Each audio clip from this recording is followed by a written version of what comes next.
அல்லேலூயா. கர்த்தருடைய நாமம் மகிமைப்படுவதாக. சங்கீதம் 102:27 நீரோ மாறாதவராய் இருக்கிறீர், உமது ஆண்டுகள் முடிவதில்லை. அல்லேலூயா. நம்ம ஒவ்வொருவருடைய வாழ்க்கையிலையும் நம்ம ஆண்டவர் மாறவில்லை. நம்முடைய ஆண்டவர் மாறவில்லை. அவர் மாறாதவராய் இருக்கிறார். அவர் என்றென்றும் மாறாதவர். எத்தனை பேர் விசுவாசிக்கிறீங்க? அவர் மாறவும் இல்லை, நம்மை மறக்கவும் இல்லை. அவர் மாறாதவராய் இருக்கிறார். அவர் சொல்லுகிறார், மல்கியா 3:6 சொல்லுகிறார், நான் கர்த்தர், நான் மாறாதவர். ஆகையால் யாக்கோபின் புத்திரராகிய நீங்கள் என்ன செய்யவில்லை? நிர்மூலமாகவில்லை. நான் கர்த்தர், நான் மாறாதவர். எபிரேயருக்கு எழுதின நிருபம் 13:8 சொல்லுகிறார், இயேசு கிறிஸ்து நேற்றும் இன்றும் என்றும் மாறாதவராய் இருக்கிறார். அப்ப நாம் ஆராதிக்கும் தேவன் யார்? அவர் மாறாதவர். அவர் மாறவில்லை. உங்களையும் என்னையும் என்ன செய்ய வேண்டும் என்று நினைத்திருக்கிறாரோ அதன்படி செய்வதற்கு அவர் மாறவில்லை. ஹல்லேலூயா. அவர் மாறவே இல்லை. அவர் இன்னும் அப்படியே தான் இருக்கிறார். சில வேளையிலே நமக்கு யோசனை வருகிறது, கர்த்தர் ஒருவேளை மாறிவிட்டாரோ, எனக்கு சொன்னதை செய்யாமல் போய் விடுவாரோ, என்னை ஆண்டவர் வாக்கு பண்ணினாரே அதன்படி செய்யாமல் போய் விடுவாரோ, கர்த்தர் சொல்லி ரொம்ப நாள் ஆச்சு இன்னும் செய்யலையே, செய்யாமல் விட்டு விடுவாரோ? இல்லை, கர்த்தர் மாறவில்லை. ஆமென். அவர் மாறவில்லை. He is unchanging God. அவரை குறித்து சொல்லும்போது அவர் இருக்கிறவராகவே இருக்கிறார் என்றால் அவர் மாறவே மாட்டார். அவர் என்ன செய்ய மாட்டார்? மாறவே மாட்டார். ஏன் அவர் மாற மாட்டார் என்றால் அவருக்கு அந்த குணம் கிடையாது. ஆனால் கவனிங்கள், யோவான் 3:16-17 பாருங்க. தேவன் தம்முடைய ஒரே பிறந்த குமாரனை விசுவாசிக்கிறவன் எவனோ அவன் கெட்டு போகாமல் நித்திய ஜீவனை அடையும்படிக்கு அவரை தந்தருளி இவ்வளவாய் உலகத்தில் அன்பு கூர்ந்தார். உலகத்தை ஆக்கினைக்குள்ளாக தீர்க்கும்படி தேவன் தம்முடைய குமாரனை உலகத்தில் அனுப்பாமல் அவராலே உலகம் ரட்சிக்கப்படுவதற்காகவே அவரை, இந்த வசனத்தை சொல்லும் போது ரெண்டையும் சேர்த்து சொல்லணும். உலகத்தை ஆக்கினை தீர்ப்புக்குள்ளாக தீர்ப்பதற்கு அல்ல அவர் வந்தது. அப்படி என்றால் என்ன அர்த்தம்? நம்ம எல்லாம் தண்டனை பெறணும்னு அவர் விரும்பல. சந்தோஷ செய்தி சொன்னாலும் அப்படித்தான் இருக்கீங்களா? நமக்கெல்லாம் என்ன இல்லையா? தண்டனைலாம் வேண்டாம் அப்படின்னு அவர் விரும்புகிறாராம். நியாய தீர்ப்பே நமக்கு வைக்க விரும்பல அவர். எத்தனை பேர் ஆமேன்னு சொல்றீங்க? நமக்கு ஒரு நியாய தீர்ப்பே வேண்டான்னு சொல்றாரு, ஆனா நியாய தீர்ப்பு வச்சிருக்காரு. ஆனா நியாய தீர்ப்பு நாளில் நீங்கள் நியாயம் தீர்க்கிறவர்களாய் அல்ல, நியாயம் தீர்க்கப்படுகிறவர்களை ஆளுகிறவர்களாய், நியாயம் தீர்க்கிறவர்களாய் கர்த்தர் நம்மை மாற்ற விரும்புகிறார். ஆமென். அப்படிப்பட்ட ஒரு எல்லைக்கு நம்மளை கொண்டு போகிறவர் சொல்லுகிறார், நான் கர்த்தர், நான் மாறாதவர். இவர் சொல்லுகிறார், சங்கீதக்காரர் எப்படி சொல்லுகிறார்? நீரோ எப்படி இருக்கிறீர்?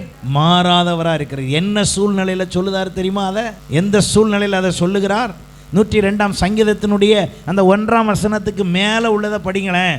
துயரப்படுகிறவன் துக்கத்தில் மூழ்கி கர்த்தரிடத்தில் தன் வியாகுலத்தை தெரிவித்து செய்யும் விண்ணப்பம். அந்த விண்ணப்பத்தில் தான் சொல்றாரு, நீரோ மாறாதவராக இருக்கிறீர். ஆனால் பாருங்க, நான் இருக்கேனே, நான் என்ன பண்றேன்? நான் இருக்கேனே, நான் மாறி மாறி போயிடுறேன். ஆனால் நீரோ எப்படி இருக்கிறீர்? அந்த முந்தின அதிகாரத்தெல்லாம் வாசிக்கணும். சில நேரம் சில அதிகாரத்தில் சில வசனம் புரியலைன்னா உடனே என்ன பண்ணால் ஒரு 2 அதிகாரத்துக்கு முந்தியிலிருந்து வாசிக்கணும். அப்போ தான் அது புரியும். 101 சங்கீதம் 101 சங்கீதம் வாங்களேன். 101 சங்கீதத்தில் பாருங்க, தாவீது தன்னுடைய இருதயத்திலிருந்து சொல்லப்படுகிற அந்த விஷயத்தில் அவர் சொல்லுகிறார். 2 வசனத்தில் பாருங்க, உத்தமமான வழியிலே விவேகமாய் நடப்பேன், எப்பொழுது என்னிடத்தில் நீர் மாறாதவராய் இருக்கிறீர், எப்போ என்கிட்ட வருவீர்? ஏன்ப்பா உங்ககிட்ட தானே இருக்காரு? இல்லை, சில நேரங்களில் ஆண்டவர் என் அண்டை இல்லாதபடியான சூழ்நிலை எல்லாம் ஏற்படுகிறது. இவர் சொல்றார் ஆண்டவர்கிட்ட, ஆண்டவரே எப்பொழுது என்னிடத்தில் வருவீர்? எப்போ வருவீங்க என்கிட்ட? அப்போ இல்லையா? அதுதான் கொரிந்து சபைக்கு எழுதும்போது 2 கொரிந்தியர் 13 என்று நம்புகிறேன். அவர் எழுதும்போது, கொரிந்து சபைக்கு எழுதும்போது சொல்லுகிறார், கர்த்தராகிய இயேசு கிறிஸ்து உங்களுக்குள் இருக்கிறாரா என்று நீங்கள் என்ன செய்து பாருங்கள், சோதித்து பாருங்கள். ஏன் சோதிக்கணும்? ஏன் சோதிக்கணும்? எனக்குள்ள ஆண்டவராக இயேசு இருக்கிறாரான்னு சோதிக்கணுமா? ஆமா. ஏன்னா நான் மாறிக்கிட்டே இருக்கேன். ஏனென்றால் நான் என் சிந்தைக்கு போன போக்கிலே என் யோசனையின்படி செய்கிறேன். 101 சங்கீதத்தினுடைய அந்த வசனங்களிலே நீங்கள் வாசிக்கும் போது அவர் சொல்லுகிறார், தீங்கான காரியத்தை என் கண்முன் வைக்க மாட்டேன். தன்னை அவர் ஆண்டவருக்கு முன்பு சொல்லி கொண்டு வருகிறார். வழி விலகுகிறவருடைய செய்கையை வெறுக்கிறேன். வழி விலக பண்ணுகிறவருடைய செய்கையை நான் என்ன பண்றேன்? வெறுக்கிறேன். அது என்னை பற்றாது. எத்தனை பேர் இன்றைக்கு அப்படி சொல்ல முடியும்? ஆண்டவரை பார்த்து ஆண்டவரிடத்தில் இப்படி நீங்க சொல்ல முடியுமா? இந்த காரியம்லாம் என்னை பற்றாது ஆண்டவரே அப்படின்னு பேசுகிற அளவுக்கு நம்ம தைரியமாக இருக்கோமா? அதனால தான் தாவீது அதை தெளிவாய் பேசி வருகிறார்.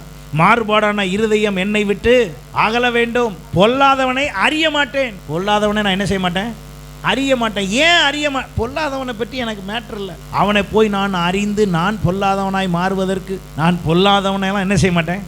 அறிய மாட்டேன். அவர் அப்படி சொல்லிக்கொண்டே வருகிற விஷயத்தை நீங்கள் கவனித்து கொண்டே வருவீர்கள் என்றால் 7ஆம் வசனத்தில் சொல்லுகிறாரு, கபடு செய்கிறவன் என் வீட்டுக்குள் இருப்பதில்லை, பொய் சொல்லுகிறவன் என் கண்முன் நிலைப்பதில்லை. அப்படி அவர் சொல்லி தன்னுடைய வாழ்க்கையில் இருக்கிற எல்லாவற்றையும் சொல்லி ஆண்டவர் யார் என்பதை சொல்லி வரும்போது தான் அந்த துயரத்தில் துக்கத்தில் மூழ்கி இருக்கிற அந்த வியாகுலத்தின் நேரத்தில் அவர் சொல்லுகிற காரியம், நீரோ மாறாதவர், நீர் மாறாதவர், நீர் எங்களை மறப்பதில்லை. இன்றைக்கு ஆண்டவர் அப்படித்தான் இருக்கிறார் என்று சொல்ல வேண்டும் என்றால் ஏசாயா தீர்க்க தரிசன புஸ்தகம் 54ஆம் அதிகாரம் 7ஆம் வசனத்திலிருந்து பாருங்க. 53ஆம் அதிகாரத்திலே இயேசு கிறிஸ்துவை குறித்து அவருடைய பாடுகளை குறித்து சொல்லி வந்த அந்த தீர்க்க தரிசனத்தினுடைய தொடர்ச்சியாக அங்கே 54ஆம் அதிகாரத்தில் 7ஆம் வசனத்தில் பாருங்க, இமைப்பொழுது உன்னை கைவிட்டேன், ஆனாலும் உருக்கமான இரக்கங்களால் சேர்த்துக் கொள்வேன். ஏன் ஆண்டவரை கைவிட்டீங்க? அவர் தான் மாறாதவராச்சே. இமைப்பொழுது கைவிட்டேன், ஆனாலும் சேர்த்து கொள்வேன். அற்ப காலம் மூண்ட கோபத்தினால் என் முகத்தை இமைப்பொழுது உனக்கு மறைத்தேன், ஆனாலும் நித்திய கிருபையுடன் உனக்கு இறங்குவேன் என்று கர்த்தராகிய உன் மீட்பர் சொல்லுகிறார். இது நோவாவின் காலத்தில் உண்டான வெள்ளம் போல் இருக்கும்.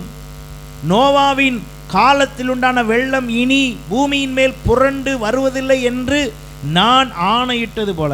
எப்போ சொன்ன ஆணையா இப்போ சொல்றாரு? அன்னைக்கு சொன்ன ஒரு ஆணை, பூமி நோவாவின் காலத்தில் அழிந்தது போல என்ன செய்யாதான்? அழியாது. ஆனால் நியாய தீர்ப்பு நோவாவின் காலத்தில் இருந்தது போலவே யார் காலத்திலும் இருக்கும்? மனுஷகுமாரனுடைய காலத்திலும் இருக்கும். நோவாவின் காலத்தை போலவே மனுஷகுமாரனுடைய காலமும் இருக்கும். அது என்ன என்பதை அடுத்த செய்தியிலே உங்களோடு நான் தொடர்ந்து தியானிக்கிறேன். அப்போ நோவாவின் நாட்களிலே இருந்தது போல அந்த காரியத்தை, அந்த வெள்ளத்தை போல அல்ல, நான் அதிலே செய்த உடன்படிக்கையின்படி உலகத்தை நான் அப்படி அழிக்கப் போவதே இல்லை. அப்படி என்றால் என்ன? எங்கே ஒரு பக்கம் வெள்ளம் வருவது வேறு, ஆனால் நோவாவின் நாட்களில் எங்கு பார்த்தாலும் தண்ணீரின் நிறைவினால் எல்லாம் அழிக்கப்பட்டது, மாண்டு போனது. அதுபோல திரும்ப வராதது என்பதற்கு நான் உடன்படிக்கை செய்தது போல அவர் தொடர்ந்து சொல்லுகிறார், உன்மேல் நான் கோபம் கொள்வதில்லை என்றும். 9ஆம் வசனத்துடைய கடைசி, உன்மேல் நான் கோபம் கொள்வதில்லை என்றும் உன்னை நான் கடிந்து கொள்வதில்லை என்றும் ஆணையிட்டேன். இப்போ அதெல்லாம் சொல்லிட்டார் ஆண்டவர், கோபப்பட மாட்டேன், உன்னை நான் கடிஞ்சு கொள்ள மாட்டேன். அப்போ என்ன ஆண்டவரே செய்வீங்க? நான் மாறாதவர். நான் யார்? நான் மாறாதவர். நான் இருக்கிறவராகவே இருக்கிறேன். நான் மன்னிக்கும் தெய்வமாய் இருக்க விரும்புகிறேன். நான் கோபப்பட்டு நான் கடிந்து கொண்டு நான் அப்படி செய்கிற ஆண்டவர் அல்ல. நான் அப்படி செய்ய விரும்பவில்லை. மலைகள் விலகினாலும் பர்வதங்கள் நிலை பெயர்ந்தாலும் என் கிருபை உன்னை விட்டு விலகாமலும் என் சமாதானத்தின் உடன்படிக்கை நிலை பெயராமலும் இருக்கும் என்று உன்மேல் மனதுருகுகிற கர்த்தர் சொல்லுகிறார். இப்போ ஆண்டவர் மாறாதவர் யாராம்? மனதுருகுகிறவர். என்னைய எப்படி ஆண்டவரே? உபாகமம் 7ஆம் அதிகாரம் 7ஆம் வசனத்தை நீங்கள் வாசித்து பாருங்கள்.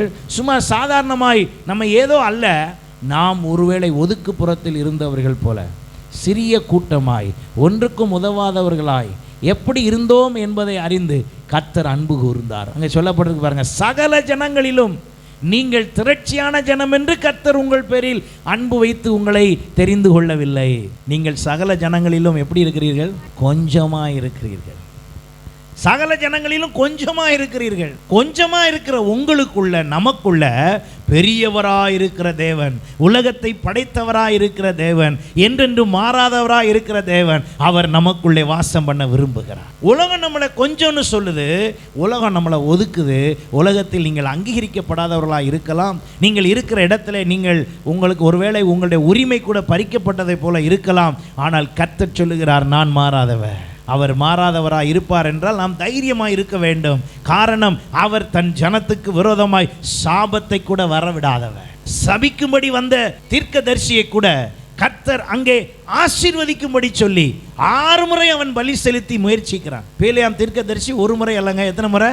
6 முறை 6 விதமான டைரக்ஷன்ல 6 விதமான மலையில போய் நின்று அவன் பலி செலுத்தி, ஒருவேளை இந்த மலையிலே கர்த்தர் வேண்டாம் என்றால் இந்த புறமாய் செய்வாரோ என்று 6 முறை செய்யும் போதும் 6 முறையும் கர்த்தர் சொன்னார், நீ இந்த ஜனங்களை என்ன செய்யக்கூடாது, சபிக்க கூடாது. காரணம், கர்த்தர் ஆசீர்வதித்தவர்களை ஒருவரும் சபிக்க முடியாது. கர்த்தர் ஆசீர்வதித்து தெரிந்து கொண்டவர்களை ஒருவரும் சபிக்க முடியாது. ஆகையினால தான் கர்த்தர் சொல்லுகிறார், நான் மாறாதவன். ஆகையினால தான் தாவீது தன் வாழ்க்கையிலே உணர்ந்தபடினால தான் சொல்லுகிறார், நீரோ மாறாதவராய் இருக்கிறீர். நீர் ஒரு நாளும் மாறவில்லை. நீர் சொன்னதை சொன்னபடியே செய்கிறவர். நீர் சொல்ல ஆகும், நீர் கட்டளையிட நிற்கும் ஆண்டவரே என்று தாவீது தன் அனுபவத்திலே அவன் தன் வாழ்நாளிலே சொல்லுகிறார். இன்றைக்கு நம்முடைய வாழ்க்கையிலே ஆண்டவர் எந்த இடத்தில் மாறாதவராய் இருக்கிறார் கொஞ்சம் புரிந்து கொள்ளும்படியாக லூக்கா எழுதின சுவிசேஷம் 1ஆம் அதிகாரம் 69ஆம் வசனத்திலிருந்து 75ஆம் வசனம் வரை நீங்கள் வாசித்து பார்க்கும் பொழுது அதிலே தெளிவாக பல காரியங்களை சொல்லியிருக்கிறது. ஆனால் அவர் நம்முடைய பிதாக்களுக்கு வாக்குத்தத்தம் பண்ணின இரக்கத்தை செய்வதற்கு, நான் முதலாவதாக அதிலே சொல்லுகிறேன், எதில் மாறாதவர் என்றால் வாக்கு பண்ணினதில் மாறாதவர். ஆமென். ஆண்டவர் பண்ணின வாக்குல அவர் மாறவில்லை. வாக்கு தத்தம் என்பதை 2ஆக பிரிக்கிறேன். ஒன்று வாக்கு, ஒன்று வாக்கு. வாக்குன்னா என்ன அர்த்தம்? நான் ப்ராமிஸ் பண்றது, சொல்றது, நான் இதை செய்கிறேன் அப்படின்னு சொல்றது. வாக்கு தத்தம் என்று சொல்வது அதை நிறைவேற்றுவதற்கான வழி, வேலை எல்லாத்தையும் சேர்த்து சொல்றதா என்னது வாக்கு தத்தம். வெறுமன வாக்கு நம்ம நிறையா கொடுப்போம் பாருங்க. நம்ம எத்தனை வாக்கு ஆண்டவர்கிட்ட கொடுத்துருக்குறோம், எத்தனை வாக்கு கொடுத்துருக்கோம் பாருங்க. திடீர்னு ஒரு நாள் காலையில் எந்திரிச்சு, ஆண்டவரே இன்னைக்கு முழுசும் நான் உங்கள் சமூகத்திலே உட்காந்து ஒரே ஜெபமாக பண்ணி பைபிளாக வாசிக்க போகிறேன் அப்படி சொன்ன அன்னைக்கு தான் முக்கியமான வேலையெல்லாம் வரும். அன்னைக்கு தான் உங்களுக்கு பிரயாணம் வரும். அன்னைக்கு தான் உங்களுக்கு வேலை பார்க்குற இடத்துலேருந்து யாராவது கூப்பிடுவாங்க. நீங்கள் என்ன சொல்றீங்க? நானே முயற்சி பண்ணி அன்னைக்கு தான் என்னைய பார்க்க 3 பேர் வர்றாங்க. அன்னைக்கு தான் ஃபோன் பண்ணி, பாஸ்டர் உங்களை பார்க்க ஜெபம் பண்ணலாம்னு இருக்கேன். ஏன்னா ரொம்ப நாளாக வராத ஆள் வருதுன்னு சொன்னால் நான் என்ன செய்ய? ஞாயிற்றுக்கிழமை மட்டும்தான் பார்க்குறேன். இடப்பட்ட நாள் ஒரு விசுவாசிகள் நீங்கள் வரேன்னு சொன்னால் எனக்கு ரொம்ப சந்தோஷமாக இருக்கும், பேரானந்தம். அப்படியே வாங்க வாங்க வாங்க, உடனே வாங்க, அந்த அளவுக்கு சந்தோஷம். ஆனால் அன்னைக்கு உடைய தீர்மானம் என்னது? காலையில் ஆண்டவரே இன்னைக்கு ஃபுல்லாக உங்கள் சமூகத்திலே உட்காந்து ஃபுல்லாக பைபிளை நிறையா வாசித்து செய்யலாம்னு இருக்கேன் ஆண்டவரேன்னு கண்ணை திறக்கும் போது சொன்னால் ஒரு 10 மணிலேருந்து ஆஃப் ஆயிரும். எங்கே முடியவே முடியாது. நம்ம நிறைய நேரம் வாக்கு கொடுக்குறோம் ஆண்டவர்கிட்ட, ஆண்டவரே இனிமேல் என் பரிசுத்தமே வேற லெவல், ஆண்டவரே இந்த மாதிரிலாம் செய்யவே மாட்டேனே அப்படின்னு சொல்கிறோம். சொல்லிட்டு செய்யும் போதெல்லாம் சொல்கிறேன், செஞ்சு முடித்த உடனே சொல்கிறேன், ஆண்டவரே இனிமேல் பாரு, இனிமேல் கர்த்தாவே உம்முடைய பிள்ளையா நான் இருக்கிறதுனா அப்படி இருப்பேன் தெரியுமா? ஆண்டவரே நான் உமக்காக எப்பா சொல்கிற வாக்கெல்லாம் அவர் எழுதி வச்சார்னா, மேலேருந்து எழுதி தொங்கப்பட்டார்னா பூமியில் முட்டிடும். நம்ம கொடுத்த வாக்கு அவ்வளோ வாக்கு இருக்குது அவர்கிட்ட. ஆனால் அவர் யார் பாருங்க, ஒரு தடவை தான் கொடுக்குறாரு, ஆனால் மாற மாட்டார். ஆமென். நம்ம நிறைய நேரம் மாறுறதுனால எத்தனை கொடுக்க வேண்டியிருக்கு? நிறையா கொடுக்க வேண்டியிருக்கு. ஒவ்வொரு வாரம் கூட கொடுக்குறோம். சில நேரம் ஆராதனை நேரத்தில் அப்படியே கொஞ்சம் மனசை உருக்கிற மாதிரி ஒரு பாடல் ஆராதனை நடத்துகிறவங்க உங்களுடைய மனதை தொடுவது போல் வார்த்தையெல்லாம் சொன்ன உடனே பார்த்தீங்கன்னா அந்த ஆராதனை முடியறதுக்குள்ளே இவ்வளோ நீள லிஸ்ட்டு ஆண்டவர்கிட்ட கொடுத்துடுறது. ஆண்டவரே நான் இந்த பார்த்தீங்களா பேசிட்டீங்க, ரொம்ப நன்றி, பேசுனதுக்காக நன்றி, இனிமே பாருங்கள் நான் இப்படி செய்வேன். ஏன்னா சொன்ன மாதிரி நம்மளால் என்ன செய்ய முடியல, செய்ய முடியல. ஆனால் ஆண்டவர் யாராம்? தாவீது சொல்லுகிறார், நீரோ மாறாதவர்.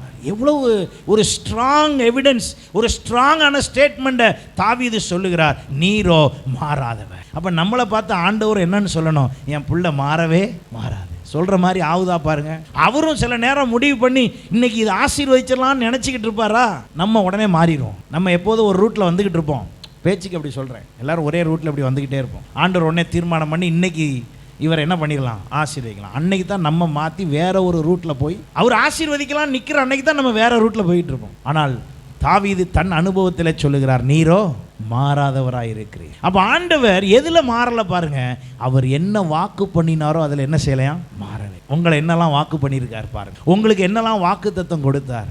அந்த வாக்கு தத்தங்கள் எல்லாம் அவர் மாறாதவராக இருந்து நிறைவேற்ற விரும்புகிறார். ஆனால் வாக்கு பண்ணினவைகள் அநேக நேரத்தில் வாக்கு பண்ணின நேரத்திலேயே என்ன செய்வதில்லை, நடப்பதில்லை. நமக்கே டவுட்டாக இருக்கும், ஆண்டவர் தான் வாக்கு பண்ணார், அவர் தான் தெளிவாக சொன்னார்.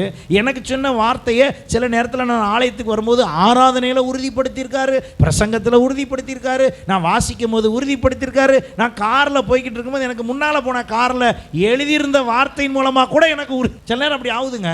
ஒரு ஒரு ஒரு ஒரு சாட்சி கேட்டேன். ஒருத்தருடைய பின்னால் ஒரு காரில் பின்னால் வசனம் எழுதியிருந்து தான். என்ன வசனம்னா, இயேசுவினுடைய தழும்புகளால் குணமாவீர்கள் அப்படின்னு எழுதி ஒரு ரெஃபரன்ஸ் போட்டுருந்துச்சு. ஒருத்தர் ஹார்ட் அட்டாக்ல காரில் வச்சு கூட்டு போகிறாங்களாம், முன்னால் உட்காந்துருக்காராம், இயேசுவை அறியாத ஒருத்தர். அப்போ இவர் வழியில் இப்படி பிடிச்சிக்கிட்டு வேகமாக கார் போய்கிட்டு இருக்கான்.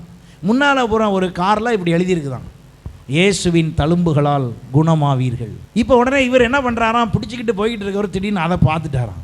அதை பார்த்த உடனே இவர் சொன்னாராம், இது வரைக்கும் இயேசுவை உம்மா நான் கூப்பிட்டதில்லை, இயேசுவின் தழும்புகளால் குணமாவீர்கள்னு எழுதியிருக்கேன், எனக்கு தருவீரா அப்படின்னு சொன்னாராம். இப்படி கையை வச்சுக்கிட்டு அவர் சொல்லி முடிச்சாராம், வழியே இல்லையா. ஆமென். உடனே ரட்சிக்கப்பட்டார். அவருக்கு சுவிசேஷம்லாம் யாரும் சொல்லலை. அப்போ சுவிசேஷம் எங்கிருந்து அறிவிக்கப்பட்டது? அந்த வசனத்தில் அறிவிக்கப்பட்டது. ஆமென். சுவிசேஷம் வாயில் சொல்கிறத விட வசன கிரியை செய்யும். எத்தனை பேர் விசுவாசிக்கிறீங்க? உங்கள் வீட்டு வாசலெல்லாம் வசனம் இருக்கா? ஐயோ பாஸ்டர் வசனம் போட்டிருந்தா இனிய கிறிஸ்டின்னு நினச்சிருவாங்க. அப்போ 4 வசனம் போடுங்க. நினச்சா நினச்சிட்டு போகிறாங்க. உங்கள் வீட்டு வாசலில் எழுதியிருக்கிற வசனம் ஒரு ஒருத்தன் உயிரை என்ன செய்யும்? காப்பாற்றும். ஒரு மனுஷன் தற்கொலைக்கு நேராய் செல்வதை காப்பாற்றும். அந்த அளவுக்கு நம்மளால் செய்ய முடியுதா? அப்போ ஆண்டவர் வாக்கு தத்தம் பண்ணி அவர் நம்மை வழி நடத்துகிறார். அவர் கொடுத்த வாக்கு தத்தம் எவ்வளோ இருக்குது நம்மள்கிட்ட? எல்லாம் நிறைவேறிடுச்சா? அப்போ அவர் சொன்ன வாக்கு தத்தங்கள் எல்லாத்தையும் நம்ம வச்சிருக்கிறோம். அப்போ ஏதோ ஒரு விதத்தில் ஆண்டவர் என்கிட்ட பேசுகிறார், வசனத்தின் மூலம் என்னை உணர்த்துகிறார். ஒவ்வொருத்தருக்கும் ஆண்டவர் அப்படித்தான் பேசி கொண்டு வருகிறார். அப்போ நம்ம எல்லாரையும் ஒரு நாளிலே ஒரு வசனம் தொட்டதுனால தான் நம்மளாம் என்ன பண்ணியிருக்கோம்? ரட்சிக்கப்பட்டிருக்கிறோம். எத்தனை பேர் ஆமான்னு சொல்றீங்க?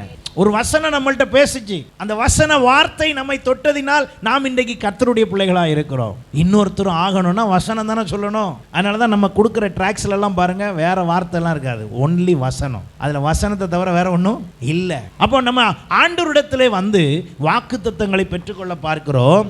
அந்த வாக்கு தத்தங்கள் அந்த 75ஆம் வசனம் வர வாசிப்பீங்கன்னா அங்கே சொல்லப்பட்டிருக்கிறது, வாக்கு பண்ணினவர் அவர் மாறாதவராய் அவர் சொன்னபடியே ஆதி முதற்கொண்டு தம்முடைய பரிசுத்த தீர்க்க தரிசனங்களின் வாக்கினால் தாம் சொன்னபடியே 73ஆம் வசனம் வாசித்தேன். 74 தமது ஜனத்தை சந்தித்து மீட்டு கொண்டு நம்முடைய சத்துருக்களின் நின்றும் நம்மை பகைக்கிற யாவருடைய கைக்கு நின்றும் நம்மை ரட்சிக்கும்படிக்கு தம்முடைய தாசனாகிய தாவீதின் வம்சத்திலே நமக்கு இரட்சணிய கொம்பை ஏற்படுத்தினார். யார் அந்த இரட்சணிய கொம்பு? அவர் தான் ஆண்டவராகிய இயேசு கிறிஸ்து. ஹல்லேலூயா. அவரை ஏற்படுத்தினார். எதற்கா? எனக்கு பண்ணின வாக்கை மாற்றாமல் இருப்பதற்கு, எனக்கு பண்ணின வாக்கு தத்தத்தை மாறாமல் செய்வதற்கு. அவர் எனக்கு வாக்கு பண்ணினார். வாக்கு பண்ணினவர் மாறாதவராய் இருக்கிறார். ஆபிரகாமுக்கு கர்த்தர் வாக்கு பண்ணினார். ரோமருக்கு எழுதின நிருபம் 4ஆம் அதிகாரம் 21ஆம் வசனம் பாருங்க. தேவன் வாக்கு தத்தம் பண்ணினதை நிறைவேற்ற வல்லவராய் இருக்கிறார் என்று முழு நிச்சயமாய் நம்பி தேவனை மகிமைப்படுத்தி விசுவாசத்தில் வல்லவனானான். வாக்கு பண்ணினதை நிறைவேற்ற வல்லவர். காரணம் என்ன? அவர் நிறைவேற்ற வல்லவர். காரணம் அவர் மாறாதவர். ஆமென். அவர் மாறுவதில்லை. நம்முடைய கர்த்தர் மாறுவதில்லை. அவர் மாறாமல் நமக்காக எல்லாவற்றையும் செய்கிறவராய் இருக்கிறார். அப்ப மாறாத கர்த்தர் ஆபிரகாமினுடைய வாழ்க்கையிலே அவனுக்கு உதவி செய்ய விரும்பினார். ஆனால் கவனித்து பாருங்கள், 75வது வயசுல அவனை பார்த்து சொல்லுகிறார். என்ன சொல்லுகிறார் தெரியுமா? நான் உன்னை பெரிய ஜாதியாக்கி. ஆதியாகமம் 12ஆம் அதிகாரத்தில் அவனிடத்தில் பேசும்போது வயது 75ஆம். ஆனால் ஈசாக்கை பெற்றெடுக்கும் போது வயது எத்தனை? 100. 25 வருஷம் என்ன ஆச்சு? நமக்கும் அந்த 25 வருஷ கேப் வந்திருக்கா பாருங்க. அவர் வாக்கு பண்ணின உடனே நிறைவேற்றுகிறவர். சொன்ன உடனே அவர் சொல்ல ஆகும், அவர் கட்டளையிட நிற்கும். அவர் எழுந்து காற்றே இறையாதே அப்படின்னோடனே 2 மாதம் கழித்து காற்று நிற்காது. அவர் சொன்ன உடனே என்ன செய்யும்? நிற்கும். ஆனால் நமக்கு சொன்ன வாக்கு தத்தம்லாம் ரொம்ப லேட் ஆகுது. எதுக்கு? நிறைவேறதுக்கு. நிறைய பேர் என்ன நினச்சிட்டு இருக்காங்க, கர்த்தர் வாக்கு சொல்லிட்டார் நிறைவேற்றி விடுவார். இல்லை, பெற்றுக்கொள்கிற உங்களால் தான் நிறைவேற்றுவார். எத்தனை பேர் நம்புறீங்க அதை? ஒருவேளை தெரிலன்னா புரிஞ்சுக்கோங்க. வாக்கு சொன்னதை நிறைவேற்றுவது யாரை கொண்டு தான் நிறைவேற்ற முடியும்? இப்போ எனக்கு ஒரு வாக்கு தத்தம் சொன்னால் யாரை வச்சு தான் செய்ய முடியும்? என்னை வச்சு தான் செய்ய முடியும். என்ன இல்லாமல் அந்த வாக்கு தத்தத்தை என்ன செய்ய முடியாது? நிறைவேற்ற முடியாது. அப்போ நிறைவேற்றுறதுக்கு நான் என்ன பண்ணணும்? அங்கே தான் நடந்துருச்சு. ஆபிரகாம் இடத்துல வாக்கு பண்ணினார் என்றால் ஆபிரகாம் மூலமாகத்தான் அந்த வாக்கு தத்தத்தை நிறைவேற்ற முடியும். அப்ப ஆபிரகாம் செய்ய வேண்டியது என்னவோ அதை தேவனை சார்ந்து சரியாய் செய்யும் போதுதான் அவர் சொன்ன வாக்குத்தத்தம் நிறைவேறும். இவர்கள் 2 பேரும் முதல் வாக்குத்தத்தத்தை கேட்ட உடனே ஒருவரை ஒருவர் பார்த்து பேசிக்கொண்ட காரியம் என்ன தெரியுமா? நாம் வயது சென்றவர்கள். அவங்க 2 பேரும் பேசிக்கொண்டது என்னது?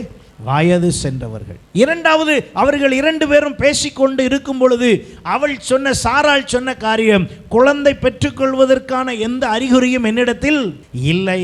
வாக்குத்தத்தம் பெற்றவங்களுடைய செயல்பாடு, விசுவாசம், வேகம், விவேகம், புரிதல், இதை பொறுத்து தான் நிறைவேறுதல். ஆமென். அப்ப சபை என்ன செய்ய வேண்டியது இருக்குது? உங்களுக்கு பெற்ற வாக்குத்தத்தத்தை நிறைவேற்றுறதுக்கு உங்களை அப்படியே உந்தி தள்ள வேண்டியிருக்கு. கொஞ்சம் வேகமாக உந்திட்டோம்னா, பாஸ்டர் போதும், கொஞ்சம் பொறுமையாக, ரொம்ப தள்ளாதீங்க. எனக்கு என்ன ஆசைன்னா, வேகமாக பெற்றுட்டீங்கன்னா சந்தோஷமாக இருக்கும். ஏன்னா இன்னொரு வாக்குத்தத்தம் காத்துக்கிட்டு இருக்கு. ஒரு வாக்குத்தத்தம் நிறைவேறிச்சுன்னா அடுத்த வாக்குத்தத்தம் நிறைவேறதுக்கு காத்துக்கிட்டு இருக்கு. என் வேலை என்னது? அவர் மனசில் என்னெல்லாம் தோணுதோ அதெல்லாம் செய்ய வைக்கிறது தான் என் வேலை. ஆமென். அதுக்கு தான் உங்களை உற்சாகப்படுத்தி சில நேரம் கடினமாவது பேசி எம்மோ ஒன்று பண்ணி அவரே கோபம் கொள்ளான்னு சொல்ல, நானும் கோபப்படாமலே பேசிட்டு வரேன், கோபப்படலைன்னு நினைக்கிறேன். ஆமென். அப்போ ஆண்டவர் மாறாதவராக இருக்கிறவர் வாக்கு பண்ணிட்டாரு ஆபிரகாமுக்கு. ஆனால் பண்ணின வாக்கு தத்துவம் நிறைவேறல.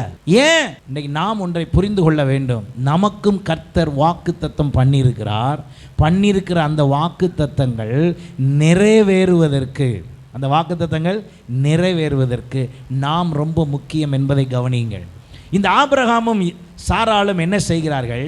நாங்கள் பிள்ளை இல்லாமல் இருக்கிறோம், அப்போ என்ன செய்யலாம்? அப்போ அவர்கள் உடனே ஆண்டவரிடத்தில் போய் அவங்க என்ன சொல்கிறாங்களாம் பாருங்க. 17ஆம் அதிகாரத்தில், அப்பொழுது ஆபிரகாம் முகங்குப்புற விழுந்து நகைத்து, 100 வயதானவனுக்கு பிள்ளை பிறக்குமோ, 90 வயதான சாராள் பிள்ளை பெறுவாளோ என்று தன் இருதயத்தில் சொல்லி கொண்டார். இன்னைக்கு நம்ம நிறைய நேரம் காதில் வாக்குத்தத்தம் கேட்குறோம், கர்த்தர் பேசினார்னு உணர்றோம், ஆனால் ஏற்றுக்கொள்ள மனசு இல்லை. ஆனால் அவர் யாருங்க? மாறாதவர். நாம் ஆராதிக்கிற தேவன் யார்? மாறாதவர். நமக்கு வாக்கு பண்ணினவர் யார்? மாறாதவர். அப்போ அவர் மாறாதவர், வாக்கு பண்ணினதை நிறைவேற்றுவதற்கு வல்லவராக இருக்கிறார் என்றாலும் அந்த வல்லவரை கிரியை செய்ய விடுவது நம்முடைய செயல்கள், நம்முடைய புரிதல், நாம் உணர்ந்து கொள்ளுகிற விதம். இப்போ ஆபிரகாம் என்ன சொல்லுகிறார்? ஆண்டவரிடத்தில் போய், அதுக்கு முந்தின அதிகாரங்கள்லாம் வாசித்து பார்த்தீங்கன்னா நேராக போய் ஆண்டவர்கிட்ட சொல்கிறார், ஆண்டவரே எனக்கு புத்திர சன்னிதானம் இல்லை, அந்த சந்தானம் இல்லாதனால நான் என்ன பண்ணுறேன், என் வீட்டில் இருக்க வேலைக்காரனுக்கு வரிசையாக பிள்ளை பிறகு, நிறைய பிள்ளை பிறகுது, அந்த பிள்ளையெல்லாம் எடுத்துக்கிட்டு நான் என்ன பண்ணிடுறேன், ஏன் பிள்ளைய ஆக்குனேன்னா நீங்க சொன்ன வாக்கு தத்துவம் நிறைவேறும்ல. நம்ம எப்படி ஆண்டவருக்கு ஆலோசனை கொடுக்கும் பார்த்தீங்களா? நிறைய நேரம் நம்ம ஜெபத்தை கவனிச்சு பாருங்க. அவரை உட்கார வச்சு, உமக்கு ஒன்றும் விவரம் பத்தலை, இந்த வாரம் நான் சொல்கிற மாதிரி செய்யும் ஆண்டவரே. நிறைய ஜெபம் அப்படி தான் இருக்கும் பாருங்க. ஆண்டவரே நீங்கள் இதை செஞ்சிருங்க, எப்படி நான் அப்படி செய்கிறேன்னு சொல்லவே இல்லையே, இவன் என்னைய டைரக்ஷன் மாற்றிக்கிட்டு இருக்கான்னு அவர் மேலே இருந்து யோசிச்சுட்டு இருக்காரு. நம்ம நிறைய நேரம் நம்முடைய ஜெபங்கள் எல்லாம், ஆண்டவரை இப்படி வாரோம், ரைட்டில் போகிறோம், லெஃப்டில் போகிறோம், சீக்கிரமாக நேராக வாரோம், நான் போகிறதுக்கு முன்னால் எனக்கு முன்னால் நீர் அங்கே போயிடும். அவர் யோசிப்பார், நீ அவ்வளோ பெரிய ஆளாக நான் உனக்கு முன்னால் போகிறதுக்கு என்னைய தேடலை, என் வேதத்தை வாசிக்கலை, எனக்குன்னு ஒன்றுமே செய்யலை, என் ராஜ்யத்தை கட்டலை, எதுவுமே செய்யலை, ஆனால் சொல்கிறது மட்டும், ஒரு வேலைக்கு போகும்போது மட்டும் காலையில் எந்திரிச்சோடனே, இயேசுவே என் முன்னால் நீர் போகிறோம், நான் பின்னால் பொறுமையாக வரேன். நீ என்ன பண்ணிட்டு வர? நான் பிரியாணி ஜூஸ் எல்லாம் குடிச்சிட்டு பிரியாணி சாப்பிட்டு நல்லா பொறுமையாக வருவேன். நீர் முன்னால் போய் நம்ம சமூகம் முன் செல்லும்னு வசனம் போட்டிருக்கலாம். நீர் சீக்கிரமாக போய் அங்கே போய் வேலையெல்லாம் பார்த்து கோணலானதெல்லாம் சரிப்படுத்தி கிளியராக வச்சுருக்கணும். நான் வந்துடுவேங்க. நம்ம ஜோம் பண்ணுறோமா? ஜோம் இல்லையா? நிறையா நேரம் நம்ம ஜோம் பண்ணுறோம். அப்படி எல்லாம் கோணெல்லாம் சரிப்படுத்திடணும். கரண்ட் முரடெல்லாம் நீர் என்ன பண்ணிடுவார்? சமமாக்கிடுவீர்ல, போய் சமமாக்கி க்ளீனாக வச்சிடணும். நீ என்னப்பா செய்வ? எல்லாம் சூப்பெல்லாம் போட்டிருக்கலாம், மட்டன் சூப்பெல்லாம் போட்டிருக்கு, எல்லாம் சாப்பிட்டுக்கிட்டு தெம்பா பொறுமையாக தூங்கி எந்திரிச்சு வருவேன். அப்புறம் சோத்திரம் சொன்னியா, அதான் உங்கள்கிட்ட சொல்லியிருக்கேன்லாம், போய் வேலையை பாருங்கள், அதை மட்டும் செய்யுங்க. நிறைய பேருடைய ஜெபம் அவரை வேலைக்காரன் மாதிரி வச்சிருக்கு. ஆனால் அவர் யாருன்னா மாறாதவர். நமக்கு புரியலை, அவர் சொன்னதெல்லாம் செய்யணும்னா நான் தான் அதுக்கு பிரயாசப்படணும்னு நிறைய பேருக்கு தெரியல. ஆமென், அல்லேலூயா. ஈசாக்கு ஒரு நிலத்தை கொடுத்தாரு, பெலிஸ்தியர்கிட்ட வாங்கி ஒரு நிலத்தை கொடுத்தாருங்க. பெலிஸ்தியன் விதைக்க முடியாமல் உட்கார்ந்துருக்கான். ஆனால் அந்த நிலத்தை வாங்கி இப்போ யார்கிட்ட கொடுத்துருக்காரு? ஈசாக்கிட்ட கொடுத்துருக்காரு. இப்போ அங்கே ஒரு வசனம், அந்த வார்த்தை இப்படி போட்டிருக்கு, ஈசாக்கு விதைச்சாம்னா தான் எத்தனை மடங்கு வருமா? 100 மடங்கு வரும். முழங்கால் போட்டு ஈசாக்கு அந்த வயலில் போய், இயேசுவே விளைய செய்யும்னு எல்லா திசையில் நின்னும் முட்டாங்கால்லையே நடந்து வயல் ஃபுல்லாக ஜெபம் பண்ணி விளையுமா? இப்போ நம்ம சபைக்குள்ளே எல்லாரும் முழங்கால் போட்டு முழங்கால்லே நடந்து, இயேசுவே ஆத்மாவை தாரும், அது நடக்கும். அது என்ன செய்யும்? நடக்கும். ஆனால் வயலில் போய் முழங்கால் போட்டுக்கிட்டு, அதுக்கு வயல்னு வச்சாச்சு, அந்த வயல்னால் அந்த வயலை என்ன செய்யணும்? உழணும், நாற்று பயிரிடணும், அப்புறம் பிடுங்கி நாற்றை வருஷப்படி நட்டணும், நட்டின பிறகு ஒழுங்காக தண்ணி பாய்க்கணும், அதை கவனிக்கணும், அப்போ அதில் என்ன வரும்? அப்படித்தான் ஈசாக்கு ஆசீர்வதித்தார். ஆமேன். இன்றைக்கு வாக்குத்தத்தங்கள் 100% நிறைவேறுவதற்கு ஏன் பிரயாசம் இல்லாமல் அவர் செய்ய மாட்டார். ஆபிரகாமுடைய பிரயாசம், முதல் பிரயாசங்களிலே அவன் சொல்லுகிறான் தன்னை பற்றி தவறாக அல்லது அவிசுவாசமாக. அதன் பின்பு அங்கே இருக்கிற வேலைக்காரர்களுடைய பிள்ளைகளை எடுத்துக்கொள்ளவா என்று கேட்கிறான். அதன் பின்பு வேலைக்காரிகள் மூலமாக பிள்ளைகளை பெற்றுக்கொள்ளலாம் என்று முயற்சிக்கிறான். சொன்ன வாக்குத்தத்தம் நிறைவேற எவ்வளோ நாள் ஆயிடுச்சு? இப்போ 25 வருஷம் ஆயிடுச்சு. இடையில நிறைய பிரச்சனை, கிளப்பின பிரச்சனையெல்லாம் யாரால? மாறாதவரால் அல்ல, மாறின ஆபிரகாமினால், இன்னும் சொல்ல போனால் வாக்குத்தத்தத்தை ஒழுங்காய் புரியாத ஆபிரகாமினால். இப்பொழுது நான் ஏன் இவ்வளவு விளக்கமா பேசிக்கிட்டு இருக்கேன்? நீங்கள் புரிந்து செயல்படும் போது இன்றைக்கே கர்த்தர் வாக்குத்தத்தத்தை நிறைவேற்றுவதற்கான வேலையை ஆரம்பிச்சிடுவார். ஆமேன். இப்பயே ஆரம்பிச்சிருவாரு. என்ன புரியணும்? எனக்கு கொடுக்கப்பட்ட வாக்குத்தத்தத்துக்கு இன்னொருவர் ஜெபிக்கவோ இன்னொருவர் செயல்படவோ முடியாது. எனக்கு கொடுக்கப்பட்ட வாக்குத்தத்தத்துக்கு நான் தான் ஜெபிக்கணும், நான் தான் செயல்படணும். எத்தனை பேர் ஒப்பு கொடுக்குறீங்க? இதுவரைக்கும் உங்கள் வாக்குத்தத்தம் நிறைவேறலைன்னா இன்னைக்கு முடிவெடுங்க.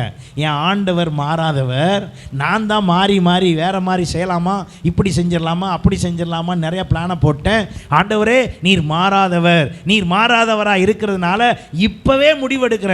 இனிமே எனக்கு நீர் தந்த வாக்குத்தத்தத்தை நிறைவேற்றுவதற்கு என்கிட்ட சொல்லுங்க, நான் செஞ்சிடறேன். அப்படி ஒரு முயற்சி எடுத்து பாருங்களேன்.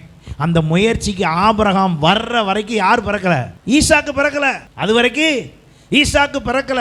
அது வரைக்கும் கணவன் மனைவியா தான் இருக்கிறாங்க, ஆபிரகாமும் சாராளும். ஆனால் ஈசாக்கு பிறக்கல. எப்போ ஆபிரகாமுக்குள்ளே இந்த வாக்குத்தத்தத்தை நிறைவேற்றுவது கர்த்தருடைய வேலை, தேவன் வாக்கு பண்ணினதை நிறைவேற்ற வல்லவர் என்று முழு நிச்சயமாய் எப்பொழுது நம்பினானோ, அதைத்தான் ரோமர் 4:21 வாசித்தோம். எப்பொழுது நம்பினானோ அன்றைக்கு தான் அது அவனுக்கு உண்டாயிற்று. அல்லேலூயா. அன்றைக்கு தான் அந்த விசுவாசத்தில் வல்லவன் ஆன அன்றைக்கு, என்றைக்கு அவனுக்குள்ளே வாக்குத்தத்தத்தை நிறைவேற்றுகிறவர் ஆண்டவர் நான் அல்ல என்பதை முழுவதுமாய் நம்பினானோ அன்றைக்கு கர்த்தர் அங்கே கிரியை செய்தார். ஹல்லேலூயா. அப்போ ஆண்டவர் அப்படி கிரியை செய்த பொழுதுதான் சாராள் கர்ப்பவதியாகி தேவன் குறித்திருந்த காலத்தில், ஆதியாகமம் 21:2 சொல்லுகிறது, அவள் ஒரு குமாரனை பெற்றாள். அப்பொழுது ஆபிரகாம் தனக்கு சாராள் பெற்ற குமாரனுக்கு ஈசாக்கு என்று பெயரிட்டான். ஹல்லேலூயா.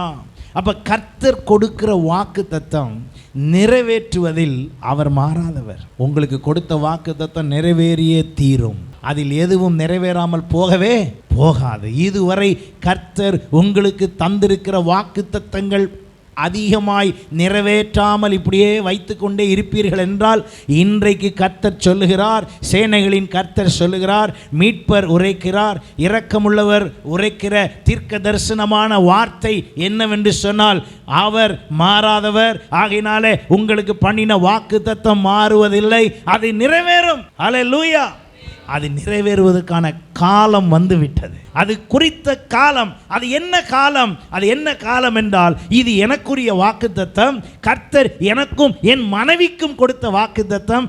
இதில் வேலைக்காரிக்கோ வேலைக்காரனுக்கோ வேலைக்காரன் பிள்ளைக்கோ இதில் வேலை இல்லை அப்படின்னு உணர்ந்த அன்னைக்கு கர்த்தர் கொடுத்துட்டார். அது வரைக்கும் என் உடம்பு சரியில்லை, என் உடம்புல பலம் இல்லை, எங்களுக்கு வாய்ப்பு இல்லைன்னு சொன்ன எண்ணம் மாறுற வரைக்கும் அவர் வெயிட் பண்ணார். வேலைக்காரன் பிள்ளைய எடுக்கிறத நிறுத்துற வரைக்கும் அவர் வெயிட் பண்ணார். காலம் வரல.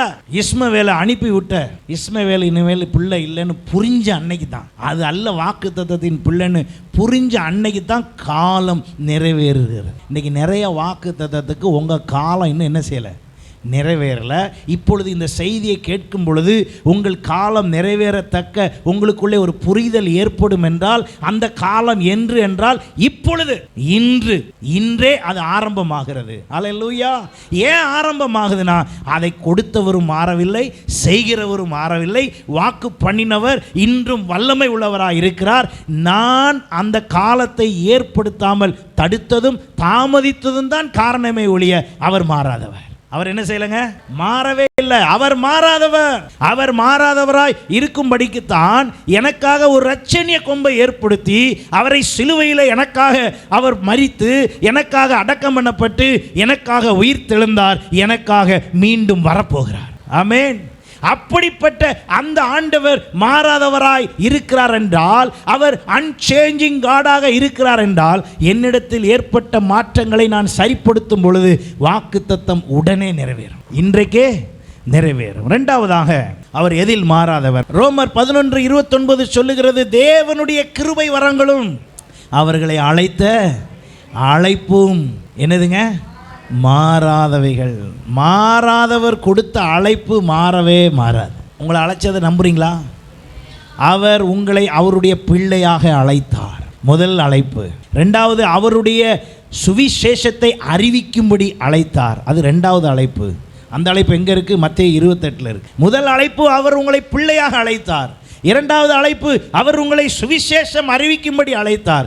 மூன்றாவது அழைப்பு, நான் ஆயத்தம் பண்ணுற இடத்துக்கு உங்களை நான் என்ன செஞ்சுட்டு போகிறேன்? கூட்டிகிட்டு போகிறேன். அதனால் எல்லோரும் எப்படி இருங்க? ரெடியாக இருங்க. ஆமேன். 3 அழைப்பு கொடுத்துருக்கார். முதல் அழைப்பு ரட்சிப்பினால், ரெண்டாவது அழைப்பு வார்த்தை நம்ம போய் சொல்கிறதுக்கு, மூன்றாவது அழைப்பு அவர் கூட. அதுக்கு இடையில செய்கிறது பேர் தான் ஊழியம். இது எல்லாத்தையும் செய்கிறது பேர் தான் ஊழியம். இதை நாம் சரியாய் செய்ய வேண்டும். முதன்மையாக இருந்தும் செய்யலாம், முதன்மையாக இருக்கிறவரோடு இருந்தும் என்ன செய்யலாம்? செய்யலாம். ஊழியராயும் செய்யலாம், ஊழியரோடு இணைந்தும் செய்யலாம். ஆனால் ஏதாவது ஒரு விதத்தில் என்ன செஞ்சாகணும்? கர்த்தருக்கு ஊழியம் செய்தாகணும். அப்படி ஒரு விதத்தில் தான் இந்த அழைப்பை பேதுரு பெறுகிறார். மத்தேயு 4ஆம் அதிகாரத்தில் பேதுருவை கர்த்தர் அழைக்கிறார். என் பின்னே வாருங்கள், உங்களை மனுஷரை பிடிக்கிறவர்களாக்குவேன். மத்தேயு 4:18. மத்தேயு 16:18 அவர் சொல்லுகிறார், நீ பேதுருவாய் இருக்கிறாய், இந்த கல்லின் மேல் என் சபையை கட்டுவேன், பாதாளத்தின் வாசல் அதை என்ன செய்யாது? மேற்கொள்ளாது. இந்த சபையில் தான் நான் இந்த பேதுருவே, இந்த கல்லின் மேல் என் சபையை கட்டு. இது வாக்கு பண்ணிட்டாரு, வாக்குத்தத்தம் பண்ணிட்டாரு பாருங்க. ஆனால் வாக்கு பெற்ற பேதுரு என்ன செஞ்சுருக்கணும்? அதை தான் சொல்ல வந்தேன். வாக்கு பெற்றவங்க செய்ய வேண்டியதுன்னு ஒன்று இருக்குங்க. வாக்கு நிறைய நேரம் என்ன ஆகுது தெரியுமா? அந்த பாஸ்டர் பொய் சொல்லியிருப்பார் போல தெரியுது. அவர் சொன்ன வாக்குத்தத்தம் எதுவுமே என்ன செய்யலை? நிறைவேறலை. நிறைய நேரம் அப்படி கேள்வி, ஏன் காது கேட்க என்னையும் சொல்லியிருக்காங்க, சொன்னது எதுவுமே என்ன செய்யலை? நிறைவேறலை. எல்லாருக்கும் என்ன யோனாவே அப்படி தான் நினச்சி கோவச்சிக்கிட்டு உட்காந்துருக்காரு. என்னென்னு நான் சொன்ன மாதிரி நிறைவேறது, சொன்னது வேலை, அவ்வளோதான். கர்த்தர் சொல்லும்படி வெளிப்படுத்தி உணர்த்தினார், சொல்லியாச்சு, முடிஞ்சு போச்சு. அது நிறைவேறிச்சா நிறைவேறலையான்னு பார்க்க வேண்டியது யார் வேலை இல்லை, அது ஏன் வேலை இல்லை. எத்தனை பேர் நான் சொல்கிறத புரிஞ்சுக்கிறீங்க? தப்பாக நினச்சிக்காதீங்க.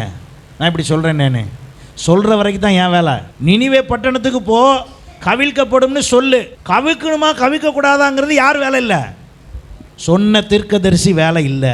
சொன்னால் சொல்லிடணும். வெளிப்பாடு இப்படி வந்துச்சு. நீங்கள் சொல்கிற வெளிப்பாட்டுக்கும் இப்போ இருக்கிற கால சூழ்நிலைக்கு சம்மந்தமே இல்லையா? அது எனக்கு தெரியாது, அவர்கிட்ட போய் கேளு. யார்கிட்ட போய் கேளு? வெளிப்படுத்தினவர்கிட்ட தான் கேட்கணும், சொன்னவர்கிட்ட தான் கேட்கணும். எனக்கு தெரியாது, சொன்னார், சொல்லிட்டேன். இது எப்போ நிறைவேறும் அது எனக்கு தெரிஞ்சால் தான் அதையும் சேர்த்து சொல்லியிருப்பேனே. இது எத்தனை மணிக்கு நிறைவேறும் டைம்லாம் எனக்கு தெரியாது. சொன்னார், சொன்னேன். சொன்னது சில இது நிறைவேறி இருக்குது, சில இது இன்ன வரைக்கும் என்ன செய்யலை? நிறைவேறலை. நம்ம சொன்னது தான். நம்ம அவங்கள பார்க்கும்போது, அவங்க நம்மளை பார்க்கும்போது, இந்த பாஸ்டர் சொன்னார் பாரு, இன்னும் நிறைவேறலை பாரு, இந்த பிரதர் சொன்னாங்க பாரு, இந்த சிஸ்டர் சொன்னாங்க, இன்னும் என்ன செய்யலை? நிறைவேறலை. அப்படின்னு நம்மளை பார்த்துக்கிறவங்க நிறைய பேர் இருக்காங்க. நம்ம அவங்கள சந்திக்கும் போதெல்லாம் நம்மளை பார்த்து இந்த காரியம் நமக்கே ஞாபகம் வரும். நிறைவேறிச்சான்னு தெரில, கேட்கலாமான்னு தெரில. கேட்டுட்டு கர்த்தர் அன்னைக்கு ஒன்று வெளிப்படுத்தினார, நான் உங்கள்கிட்ட சொன்னேனே, நிறைவேறிச்சான்னு கேட்டு அவங்க பாட்டுக்கு, நீங்கள் எங்கே சொன்னதோட சரி, நீங்கள் பொய் தான் சொல்லியிருப்பீங்க போல், இன்னும் நிறைவேறவே இல்லை அப்படின்னு பதில் சொல்லிட்டா என்ன செய்யன்னு சொல்லியே நிறையா தடவை கேட்குறதே இல்லை. ஆனால் ஒரு விஷயத்தை புரிஞ்சுக்கோங்க, கர்த்தர் வாக்கு பண்ணினார், கர்த்தர் உங்களை அழைத்தால், பேசினவர், அழைத்தவர், வாக்கு பண்ணினவர் மாறலைங்கிறத புரிஞ்சு நீங்கள் அதுக்கு என்ன ஒர்க் அவுட் பண்ணுமோ பண்ணணும். நீங்கள் என்ன செய்யணுமோ அதை செய்யணும். இப்போ பேதுருவை கர்த்தர் சொன்னார், இந்த கல்லின் மேல் என் சபையை கட்டுவேன்னு சொன்னவரையே இவன் என்னன்னு சொன்னான்? தெரியாதுன்னு சொல்லியிருந்தா கூட பரவாயில்ல, அவரை சபிக்கவும் சத்தியம் பண்ணவும் தொடங்கினார். இப்போ இது யார் பிரச்சனை? சொன்னவர் பிரச்சனையா? அழைச்சவர் பிரச்சனையா? யார் பிரச்சனை? அவர் சொல்கிறாரு, நான் மாறாதவர். இப்போ நான் மாறல, என்கிட்ட இருந்து அழைப்பு பெற்ற நீ தான் என்ன பண்ணிட்ட? இப்போ மாறிட்ட. நம்மை பார்த்தும் இன்றைக்கு அப்படித்தான் சொல்லுகிறார், என்னிடத்திலிருந்து அழைப்பு பெற்ற என் மகளே, என் மகனே என்று நான் அழைத்தேனே, அழைப்பு பெற்ற நீங்கள் என்ன பண்ணிவிட்டீர்கள்? மாறிவிட்டீர்கள். ஆனால் அழைத்த நான் இன்னும் மாறவில்லை.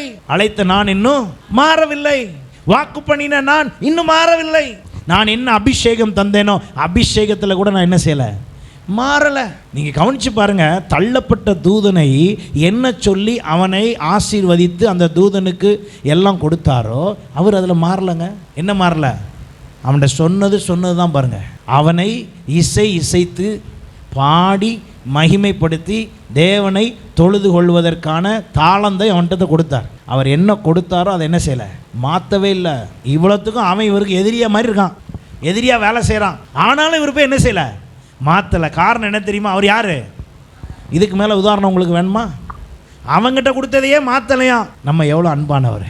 நான் இப்படி ஒன்று சொல்கிறேன், உங்களுக்கு இன்னும் புரியும் பாருங்கள். நம்மளை சந்திக்கும் போது நம்ம எந்த நிலைமையில் இருந்தோம்? அவ்வளோ பெரிய பாவியாக இருக்கும் போதே நம்மகிட்ட மகனே அப்படின்னு தான் கூப்பிட்டார், மகளேன்னு கூப்பிட்டார். அன்னைக்கு என் பிள்ளைன்னு சொன்னார்.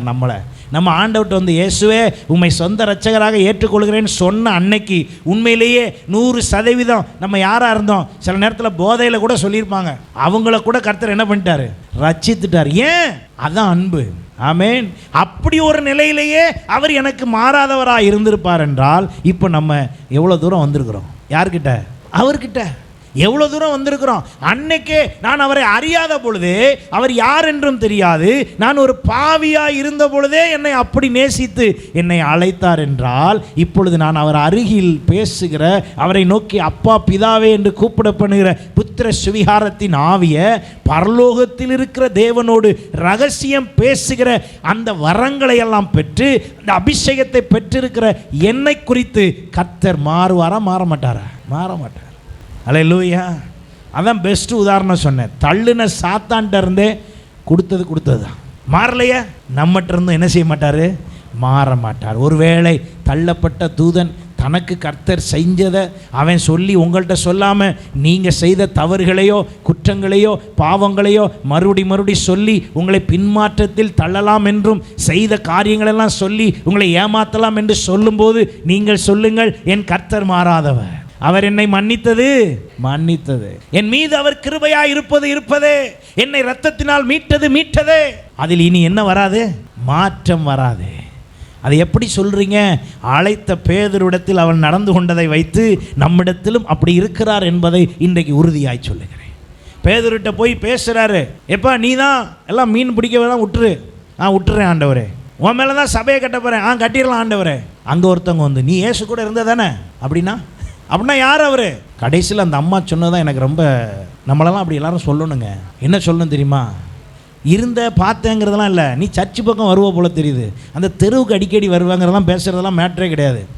நீங்கள் எல்லாம் சீனிவாசன் நகர் கடவுளின் பூங்கா 4வது கிராஸுக்கு வருவீங்களே, பார்த்துருக்கேன் உங்களை, அதெல்லாம் பெரிய விஷயமே கிடையாதுங்க. உன் பேச்சு என்ன பண்ணுது? அந்த அளவுக்கு வந்திருக்கீங்களா பாருங்கள். அந்த 3 வருஷத்தில் பேதுரு வாழ்க்கை மாறி அவன் எவ்வளோ தூரம் வந்திருப்பான் பாருங்கள். பார்வையில் இயேசு கூட தெரிஞ்சங்கிறத சொன்னது கூட பெரிய விஷயம் இல்லை. ஒருத்தி அழகாக தெளிவாக சொல்கிறான், இங்கே பாரியா, இங்கே இருக்கிறவன் பேச்செல்லாம் வேறு மாதிரி இருக்குது, உன் பேச்சு மட்டும்தான் யார் கூட இருந்த மாதிரி இருக்குது? இயேசு கூட இருந்த மாதிரி இருக்குது. ஹல்லேலூயா. நீங்கள் ரட்சிக்கப்பட்டு எத்தனை வருஷம் ஆச்சு? நீங்கள் மனம் திரும்பி எத்தனை வருஷம் ஆச்சு? நீங்கள் கர்த்தருக்கு உங்களை ஒப்பு கொடுத்து எத்தனை வருஷம் ஆச்சு? உங்களை யாராவது பார்த்து பிரதர் சிஸ்டர் உங்கள் பேச்சு வேத வசனத்தை பின்பற்றவங்கள மாதிரி சொல்லுது, உங்கள் பேச்சு நீங்கள் இயேசுவின் பிள்ளை மாதிரி சொல்லுது, உங்கள் பேச்சு நீங்கள் வேதக்காரங்க மாதிரி சொல்லுது, சொல்லியிருக்காங்களா? சொல்கிற அளவுக்கு இருந்திருக்கா? அப்பந்தான் அவர் மாறாதவர். ஆமேன். இந்த பேதுரு பாருங்க, அவன் அப்படியே சொல்லி போகிறான். சொன்ன உடனே சேவல் கூறதான் அடையாளம். என்னத்துக்கு தெரியுங்களா? இவன் சொன்னதுக்கு. அது ஏன் அப்படி சேவலை சொன்னார்னு தெரில. அப்புறம் தான் நான் விளங்கிக்கிட்டேன், இவன் சொன்னது இவனுக்கே உணரணும். என்ன உணரணும்? நம்ம கர்த்தரை மறுதளிச்சிட்டோன்னு. அந்த உணர்த்துதலுக்கு தான் சேவல் கூவுது. என்ன கூவுது? 3 கூவல் கூவி சேவல் அந்த இடத்துல உணர்த்துது, ஏ பேதுருவே, இயேசு உன்ட சொன்னார், நீ பெருசாக என்ன சொன்ன? உமக்காக செத்தாலும் சாவனே ஒழிய உம்மை நான் மறுதளிக்க மாட்டேன்னு சொன்னல, நீ மறுதளிச்சிட்ட பத்தியான்னு சொல்லி அவன் பேசி முடித்தவுடன் சேவல் கூவிட்டு. கூவுற நேரமே கிடையாது அது. ஏன்னா ராத்திரி தான் என்ன நடந்துகிட்டு இருக்கு? விசாரணை நடந்துட்டு இருக்கு. சேவல் கூவுனா எப்போ கூவும்? சூரிய ஒளி அல்லது வெளிச்சம் கொஞ்சம் தெரிஞ்ச உடனே தான் சேவலை என்ன செய்யும்? கூவும். இது நடுராத்திரி கூவுது. ஏன்னா இவனை உணர்த்துறதுக்கு கூவுது. இன்னைக்கு நிறைய நேரம் அழைப்பு பெற்ற நாம் அலக்களிக்கப்பட்டு கொண்டு அங்குமிங்குமாய் திரிந்து கொண்டு இருக்கிறோம். அழைப்பை கர்த்தர் கொடுப்பார் என்றால் அழைத்ததில் அவர் மாறாதவர். உங்களை எதுக்கு கூப்பிட்டாரோ அதை வச்சு செய்வார். ஆமென். எல்லாருக்கும் தெரியுமா உங்களெல்லாம் ஏன் கூப்பிட்டாருன்னு? உங்களெல்லாம் ஏன் கூப்பிட்டாருன்னு தெரியுமா? நான் உங்களுக்கெல்லாம் வாட்ஸ்அப்பில் அனுப்புகிறேன், அது ஏன்னா ஞாயிற்றுக்கிழமை சர்ச்சுக்கு வர்றதுக்கு. நான் உங்களுக்கு மெசேஜ் அனுப்புகிறேன், அது எதுக்கு? நீங்கள் எல்லோரும் எங்கே வர்றதுக்கு? சர்ச்சுக்கு வர்றதுக்கு. வெள்ளிக்கிழமை பெண்கள் ஜெபம் வாங்க, இதுக்கு வாங்க, தரிசன கூடுகைக்கு வாங்க. அதை கூட சொல்ல விட்டேன் பாருங்கள். சரி, தரிசன கூடுகைக்கு சாயந்தரம் வாங்க. அப்புறம் ஞாயிற்றுக்கிழமை முதல் சர்வீஸ் 7 மணி, 2வது சர்வீஸ் 9 மணி வாங்க. இந்த வாட்ஸ்அப் யார் அனுப்புகிறா? பாஸ்டர் என் செல்லேருந்து நான் அனுப்புகிறேன். எதுக்குன்னா உங்களை ஞாயிற்றுக்கிழமை கூப்பிட்றதுக்கு. இப்போ நான் இந்த கேள்வியை கேட்குறேன், நான் கூப்பிட்டது இருக்கட்டும். இயேசு உங்களை எதுக்கு கூப்பிட்டாருன்னு தெரியுமா? நீங்கள் ஏன் இயேசுவின் பிள்ளையாக இருக்கீங்க? காரணம் இருக்குல்ல? அதைத்தான் அங்கே பாருங்கள்.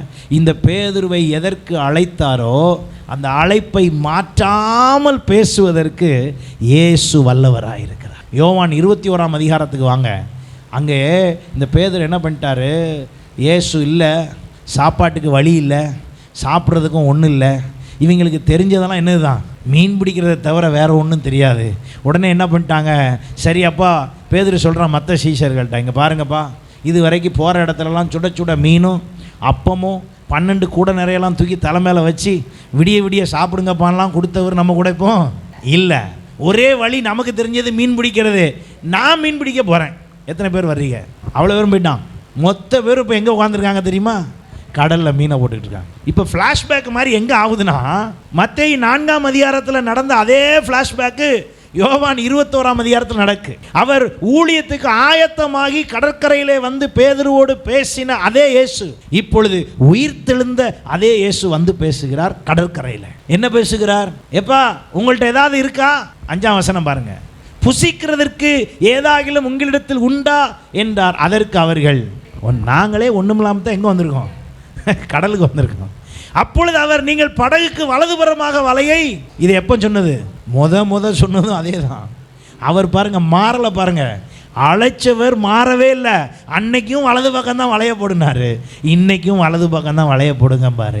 அவர் இஷ்டத்துக்கு திடீர்னு இடது பக்கம் போடு, பின்னால் போடு, முன்னால் போடலாம் சொல்ல மாட்டார். அவர் சொன்னது தான். எத்தனை பேர் நம்புறீங்க?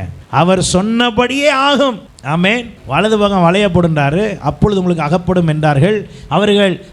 அவர்கள் போட்டு திரளான மீன்கள் அகப்பட்டதினால் அதை எப்படி இழுக்க மாட்டாதிருந்தார்கள். ஆதலால் இயேசுக்கு அன்பா இருந்த சீஷன் பேதுருவை பார்த்து, இப்படி ஒரு மீன்பிடி நம்ம காலத்தில் பிடிச்சதில்லை, நம்ம அனுபவத்துக்கெல்லாம் இப்படி மீன் வராதுப்பா, நம்ம பிரயாசத்தினாலலாம் இவ்வளோ மீன் வராது, வலை கிளியத்தக்கவோ வலை நிறையாவோ ஒரு வாழ்க்கையில் இவ்வளோ பிரயாசப்பட்டு அம்பிட்டதே இல்லை, பிடிச்சதே இல்லை. இன்னைக்கு வலது பக்கம் போடுன்னு சொன்னதுக்கும் வலையை பிடிச்சி இழுத்தா டைட்டாக இருக்கிறதுக்கும் 3 வருஷத்துக்கு முன்னால் ஒருத்தர் இதையே தான் பேசினார். ஆமே, இதை இப்படி சொல்லி தான் ஆரம்பித்து தான் நம்மளை அழைச்சார். திரும்பியும் அதே சத்தமாக இருக்குன்னு சொல்லி யோவான் யாரை கவனிச்சிட்டான்? கர்த்தரை, இயேசுவை கவனித்தான். அப்போ அவன் சொல்கிறான், அவர் கர்த்தர் என்றான். சீமோன் பேதுரு உடனே இவர் தண்ணிக்குள்ளே குதித்து, இவர் உடனே வெக்கம் வந்துருச்சு. இவருக்கு தண்ணிக்குள்ளே குதித்து அவர் அங்கே தன்னை வெளிப்படுத்தி, இயேசுவே நீர் வந்துட்டீரா?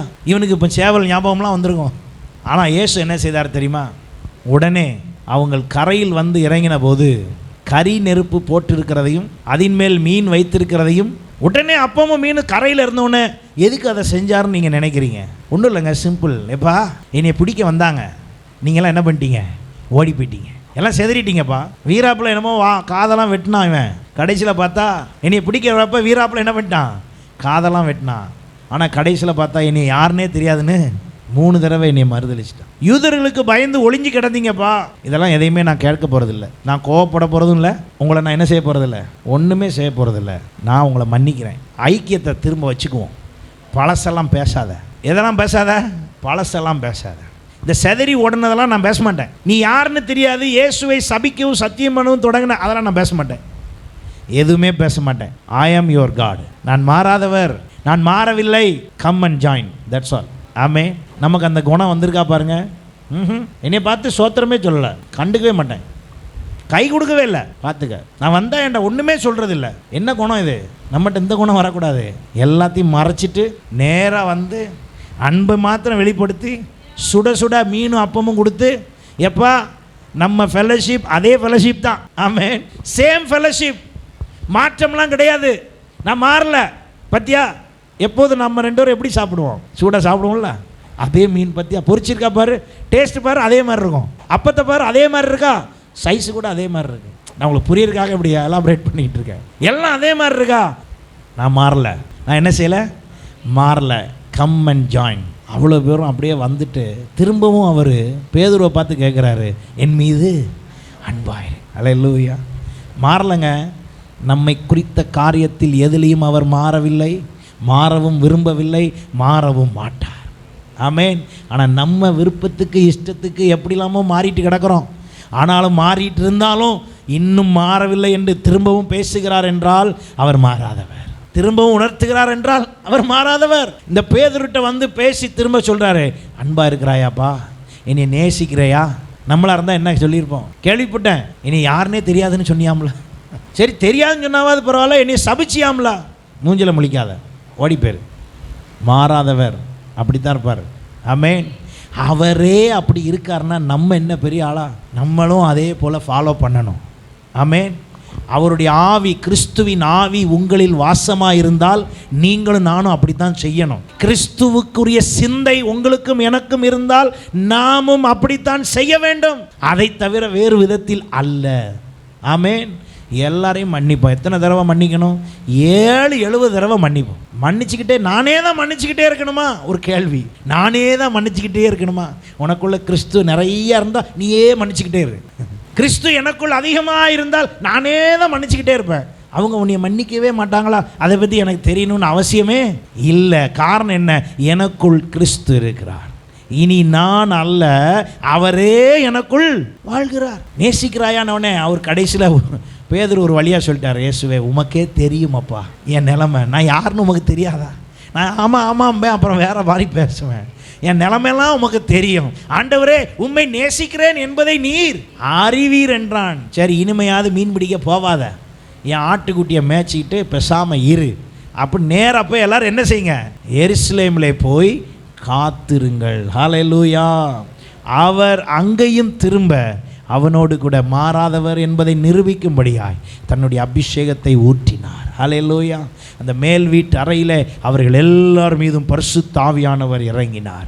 இயேசுவை யாருன்னு தெரியாது சபிக்கவும் சத்தியம் பண்ணவன் கிட்டையும் யார் வந்தா? பரிசுத்த ஆவியானவர் ஊற்றினார். இன்றைக்கி உங்களுக்கும் எனக்கும் நீங்கள் எவ்வளோ தூரம் போயிருக்கீங்கன்னு தெரியாது. ஆனால் ஒன்றை புரிந்து கொள்ளுங்கள், உங்களை அழைத்தவர் இன்னும் மாறவில்லை. அல்லேலூயா. உங்களுக்கு வாக்கு பண்ணினவர் இன்னும் மாறவில்லை. ஆகையினாலே எவ்வளோ தூரமாக நீங்கள் இருந்தாலும் இப்போ உடனே நீங்கள் ஆண்டவரிடத்தில், நீர் என்னை அழைத்ததில் மாறவில்லை என்றால் நான் உம் அருகில் இருக்க விரும்புகிறேன் என்று ஒப்புக்கொடுங்கள். கர்த்தர் உடனே அவர் அருகில் உங்களை என்ன செய்து கொள்வார்? சேர்த்து கொள்வார். ஆமென். அவர் உடனே உங்களை சேர்த்து கொள்வார், அருகில் வைத்து கொள்வார். அங்கே நடந்தது என்ன தெரியுமா? இதே பேதுரு மூலமாக கர்த்தர் அற்புதம் செய்தார். அப்போஸ்தலர் 3ஆம் அதிகாரத்தில் அவன் சொல்கிறான், என்னிடத்தில் வெள்ளியும் இல்லை பொன்னும் இல்லை, என்னிடத்தில் உள்ளதை உனக்கு தருகிறேன். இப்போ இயேசு எங்கே வந்துட்டார் பார்த்தீங்களா? காரணம் என்ன? அவர் வந்து பஞ்சாயத்து வச்சுருந்தாருன்னா அந்த இயேசு வந்திருக்க மாட்டார். அவர் வந்து கோபப்பட்டிருந்தாருன்னா அந்த இயேசு வந்திருக்க மாட்டார். அவர் எல்லாவற்றையும் மறந்து ஐக்கியத்தை புதுப்பித்தவராய், ஐக்கியத்தை காண்பிப்பவராய், அன்பை வெளிப்படுத்துகிறவராய், மன்னித்தவராய், அவர் மாறாதவராய் காண்பித்த பொழுது உடனே பேதுருக்குள் இயேசு வந்தார். இப்பொழுது ஒரு சப்பானியை பார்த்து பேதுரு சொல்லுகிறான், எனக்குள் இருக்கிற இயேசுவின் வல்லமையை உனக்குனா, ஆகையினால எழுந்து நட. உடனே நடந்தான். அதே பேதுரு ஆண்டவர் எப்படி உயர்த்தினார் பாருங்க. இயேசு நிழல் பட்டு கூட ஒருத்தர் என்ன ஆகல, சுகம் ஆனதில்லை. இயேசு உயிரோடு இருந்த பொழுது அவர் வஸ்திரத்தை தொட்டு சுகமானார்கள். நிழல் பட்டுன்னு வசனம் இல்லை. ஆனால் பேதுரு நிழல் பட்டு நிறைய பேர் சொஸ்தமானார்கள். பேதுரு அந்த வழியாக வருகிறான் என்று கேள்விப்பட்டு என்ன செய்தாங்களாம்? வியாதியஸ்தர்களை கொண்டு வந்து தெருவில் போட்டாங்களாம். ஆமென். அழைத்தவர் பாருங்க மாறலை. அவன்கிட்ட என்ன சொல்லி அழைத்தாரோ அவனை அழைத்தபடியே அவன் செய்தவைகளை எல்லாம் மன்னித்தார், அவன் செய்தவைகளை எல்லாம் மறந்தார். கர்த்தர் இன்றைக்கும் உங்களுக்கும் எனக்கும் செய்த எல்லாவற்றையும் மன்னிக்கிறார், மறக்கிறார். அவர் மாறாதவராய் இருக்கிறார். எத்தனை பேர் ஒப்பு கொடுக்குறீங்க? அல்லேலூயா. நம்ம எல்லாரும் ஆண்டவரிடத்தில் ஒப்பு கொடுத்து, ஆண்டவரே நீர் மாறாதவர் அப்பா. இந்த பேதுருவை சிலுவையில் இந்த சிறைச்சாலையில் வைத்திருந்த பொழுது கூட லகுவாய் அவனை வெளியே கொண்டு வந்து விட்டார். அவ்வளவு விஷயத்தை செய்கிற ஆண்டவர் தான் நம்முடைய ஆண்டவர். அவர் மாறாதவர். அப்படின்னா நான் என்ன செய்யணும்? ஆண்டவரே என்னிடத்தில் எங்கெங்கெல்லாம் மாற்றம் வந்துருச்சோ, எங்கெல்லாம் உங்களை விட்டு நான் தூரமாக போயிருக்கேனோ, எங்கெல்லாம் உங்கள்கிட்ட நான் சரியாக நடந்துக்கலையோ, அங்கெல்லாம் திரும்ப என்னை என்ன செஞ்சு கொண்டு வாங்க, சரி பண்ணிடுங்க. நீர் மாறாதவர்னு நான் நம்புகிறேன். எனக்கு கொடுத்த வாக்கு தத்தத்தை நிறைவேற்றுவதில் நீர் மாறாதவர். எனக்கு நீர் செய்த அழைப்பில், என்னை அழைத்த அழைப்பில் நீர் யார்? மாறாதவர். நான் இன்றைக்கே என்னை ஒப்பு கொடுக்கிறேன் ஆண்டவரே என்று சொல்லி நம்ம ஒப்பு கொடுப்போம். கர்த்தர் மாறாதவர். மாறாத கிருபை அவர் எப்பொழுதும் நம் மீது வைத்திருக்கிறார். மாறாத அன்பு என்றென்றும் இருக்கிறது. அவருடைய இரக்கங்களுக்கு முடிவே இல்லை. ஹல்லேலூயா.